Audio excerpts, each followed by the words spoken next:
감사합니다. 부활하신 주님께서 주시는 평안과 소망이 여러분에게 충만하기를 빕니다.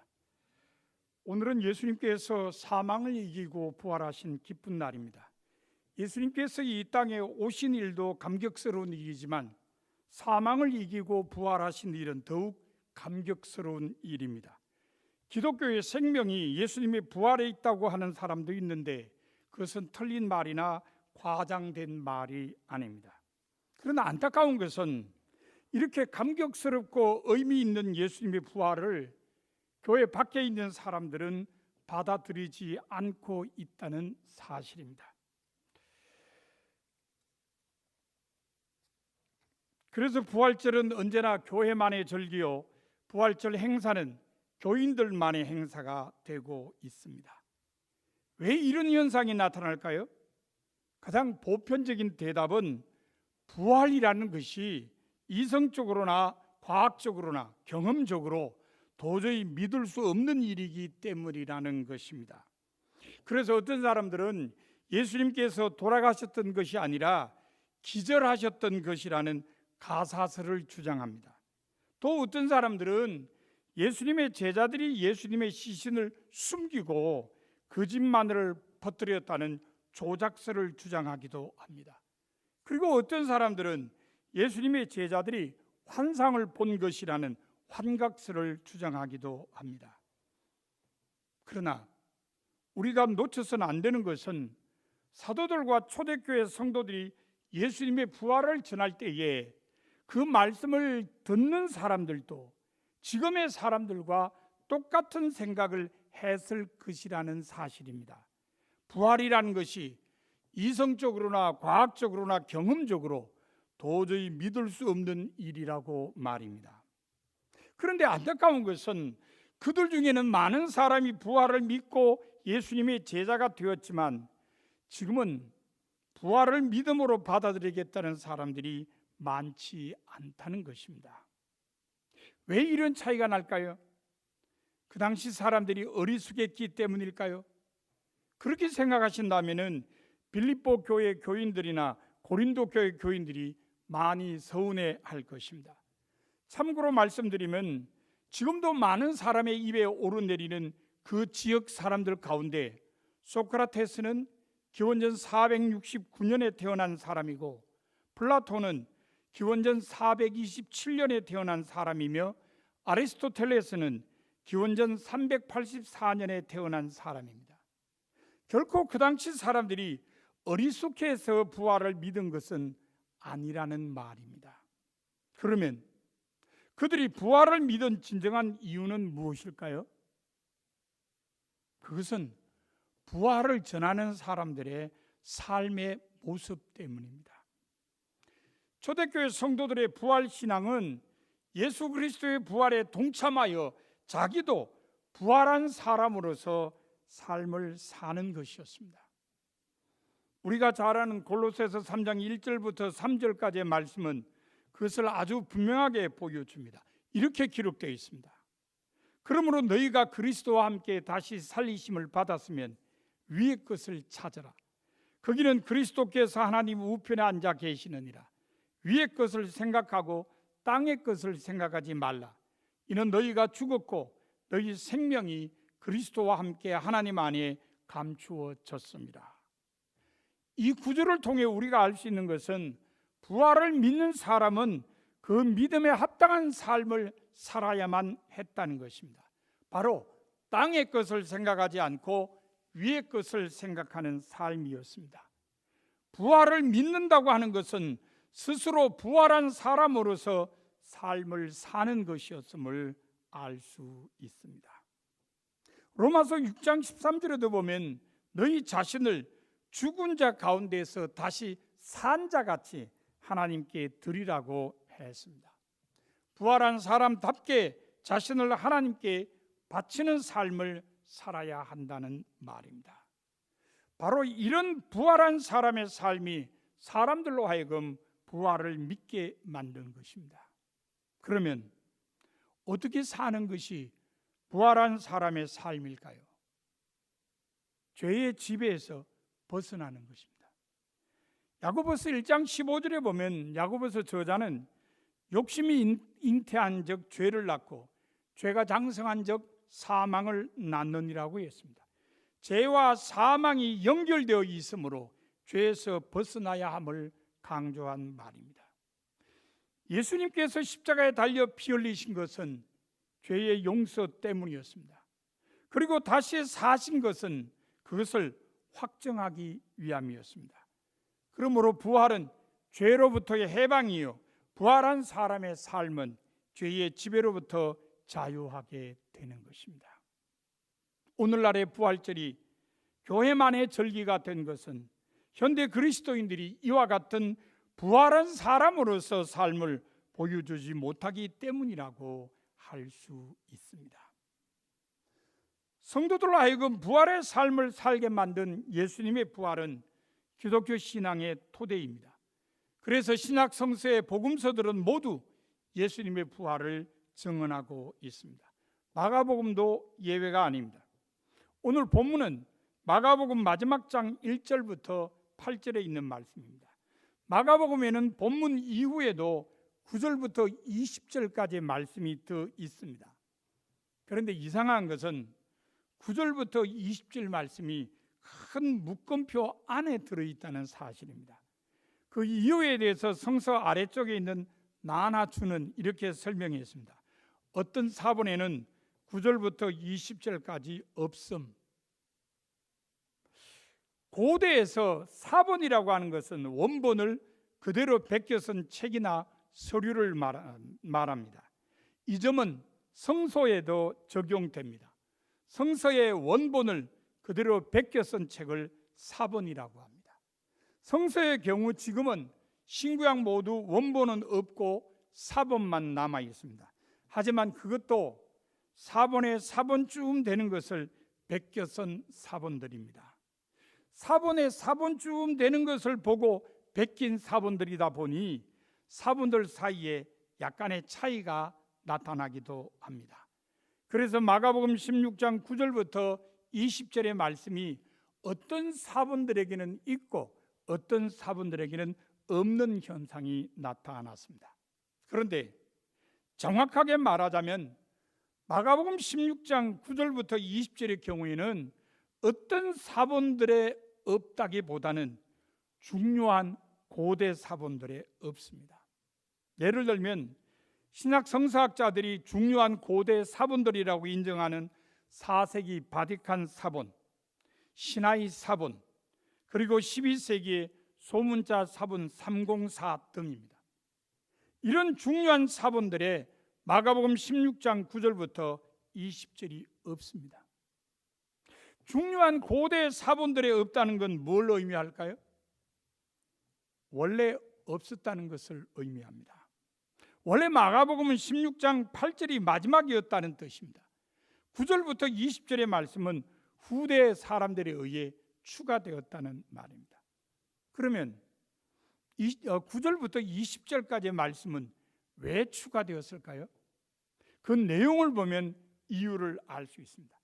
9절부터 20절의 내용을 정리하면 이렇습니다. 첫째, 부활하신 예수님께서 막달라 마리아와 시골로 가던 2명의 제자 그리고 11명의 제자들에게 그 모습을 보이셨습니다. 둘째, 예수님께서 승천하셔서 하나님 우편에 앉으셨습니다. 셋째, 제자들이 복음을 전파할 때 주님께서 역사하셨습니다. 이런 내용은 다른 복음서들에는 기록되어 있습니다. 하지만 마가복음에는 없는 내용입니다. 그래서 사본을 베껴 쓰던 사람들이 마가복음에 이런 내용이 없는 것을 이상하게 여기며 추가한 것으로 보입니다. 그러면 마가복음에는 다른 복음서들에는 기록되어 있는 이런 내용이 왜 빠졌을까요? 원래 마가복음 마지막 부분인 본문을 자세히 살펴보면 그 해답을 찾을 수 있습니다. 본문은 3명의 여인이 안식일이 지난 후 향품을 사두었다가 안식 후 첫날 매우 일찍이 예수님의 무덤으로 간 것으로 시작되었습니다. 안식일이 지난 후라는 것은 안식일이 끝난 저녁 시간이라는 뜻입니다. 유대인의 하루는 해가 질 때부터 다음 날 해가 질 때까지입니다. 안식일도 마찬가지입니다. 해가 질 때까지 다음 날 해가 질 때부터 다음 날 해가 질 때까지입니다. 그러므로 안식일이 끝난 저녁에는 물건을 살 수 있습니다. 여인들이 향품을 예수님의 시신에 바르려고 했다는 것은 예수님의 시신을 보존하기 위한 조치로 보입니다. 그리스도인들이 알렉산더 대왕의 시신이 부패되는 것을 방지하기 위해 향품을 사용했다는 기록이 있기 때문입니다. 여인들이 무덤 앞에 도착했을 때 누군가에 의해 무덤 문은 열려져 있었습니다. 유대인의 무덤은 밑으로 내려가거나 아니면 그냥 앞으로 들어가는 두 가지 형태입니다. 예수님의 무덤은 후자였습니다. 그냥 앞으로 들어가는 형태였습니다. 여인들은 열려진 문으로 무덤 속으로 들어갔습니다. 그런데 거기에는 흰옷 입은 한 청년이 우편에 앉아 있었습니다. 흰옷을 입었다는 것은 전형적으로 천상적 존재, 즉 천사들을 묘사하는 데 사용하는 말입니다. 그러므로 본문의 청년도 천사와 같은 천상적 존재입니다. 본문의 핵심은 이 흰옷 입은 천상적 존재의 말입니다. 그것은 본문이 교차 대칭 구조로 되어 있다는 걸 통해 알 수 있습니다. 교차 대칭 구조랑 가운데 있는 것을 중심으로 좌우 또는 앞뒤가 대칭이어서 가운데 것을 강조하는 구조를 말합니다. 본문에 보면 제일 먼저 1절에 여인들이 예수님의 시신에 바르기 위해 향품을 사다 두었다고 기록되어 있습니다. 예수님을 위해서 무엇인가를 했습니다. 그런데 제일 마지막 절인 8절 후반부에 있는 여인들이 무서워서 아무에게 아무 말도 하지 못했다고 기록되어 있습니다. 예수님을 위해서 아무것도 하지 못한 것입니다. 한 것과 하지 못한 것으로 대칭이 됩니다. 두 번째, 2절에 보면 여인들이 향품을 가지고 무덤으로 갔다고 기록되어 있습니다. 이것과 대칭되는 것은 여인들이 무덤에서 도망했다는 기록입니다. 세 번째, 5절 전반부에 여인들이 무덤으로 들어갔다고 기록되어 있습니다. 이것과 대칭되는 것은 여인들이 무덤에서 나왔다는 기록입니다. 네 번째, 5절 후반부에 여인들이 흰옷 입은 청년이 앉아 있는 것을 보고 놀랐다고 기록되어 있습니다. 이것과 대칭되는 것은 여인들이 그 청년의 말을 듣고 몹시 놀라 떨었다는 기록입니다. 이처럼 본문은 교차 대칭 구조로 되어 있습니다. 흰옷 입은 청년의 말을 중심으로 앞뒤가 교차 대칭 구조입니다. 그러면 본문의 중심에 위치한 흰옷 입은 청년의 말은 무엇일까요? 그것은 다름 아닌 부활 선언입니다. 예수님께서 다시 살아나셨다는 것입니다. 마가복음은 천상적 존재인 흰옷 입은 청년의 입을 빌어서 예수님께서 부활하셨다는 사실을 선포했습니다. 마가복음은 항상 예수님의 고난을 말하면서 더불어 부활을 함께 강조했습니다. 예수님께서 첫 번째로 고난을 예고하신 8장 31절과 두 번째로 고난을 예고하신 9장 31절, 그리고 세 번째로 고난을 예고하신 10장 33절과 34절에는 모두 부활에 대한 예고도 함께 기록되어 있습니다. 예루살렘에서 고난을 당하시지만 사흘 후에 다시 살아나신다는 말씀을 함께 하셨다는 것입니다. 간접적으로 부활을 예고하신 말씀도 있습니다.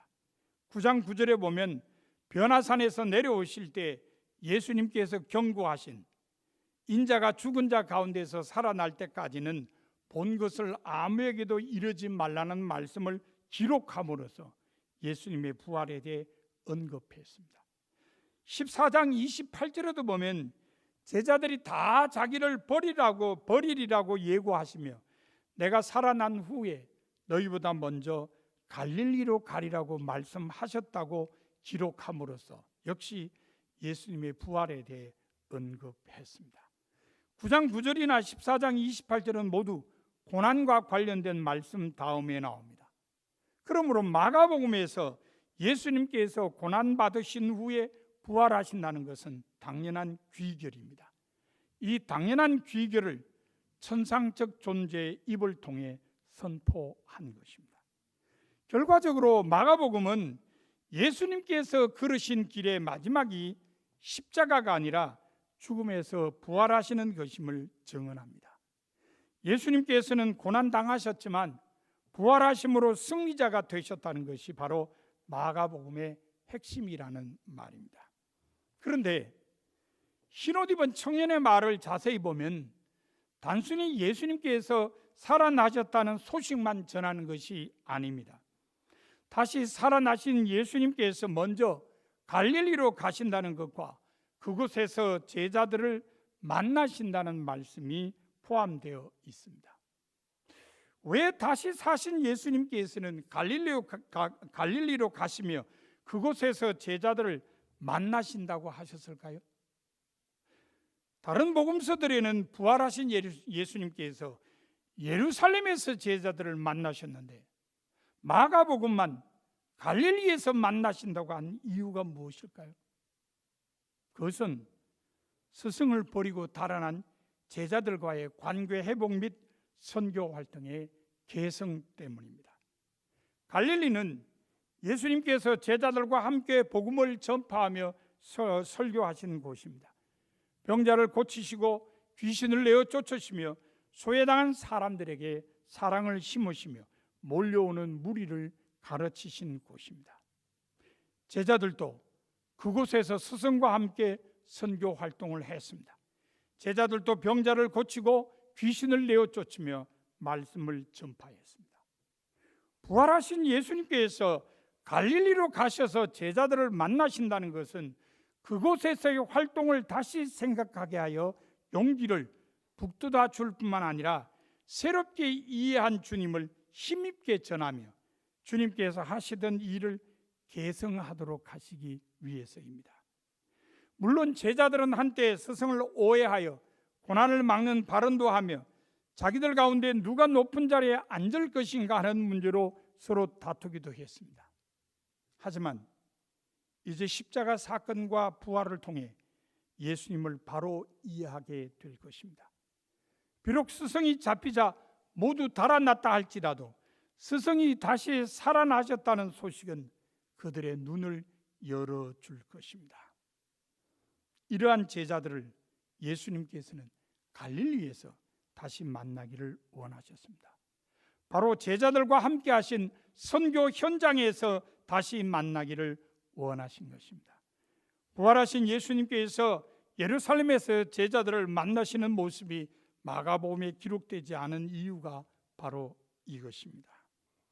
그러므로 예수님께서는 죽음을 정복하신 승리자라는 사실뿐 아니라 예수님의 부활을 믿고 따르는 모든 제자는 예수님께서 하신 일을 계승해야 될 사명이 있음을 믿음으로 받아들여야 합니다.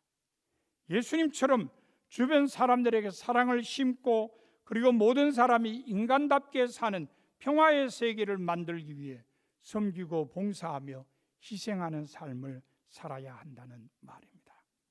오늘 부활절을 맞은 우리에게 하나님께서는 두 가지를 일러주십니다.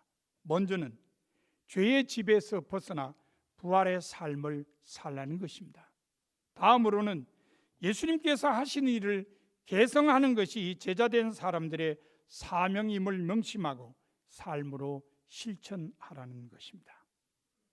성도 여러분, 여러분 모두 기쁜 부활절에 하나님의 말씀을 마음에 새겨서 죄의 집에서 벗어나 부활의 삶을 살며 주님께서 하신 일을 계승하는 것이 제자의 사명을 믿음으로 받아들이고 삶으로 실천하는 성도가 다 되시기를 바랍니다.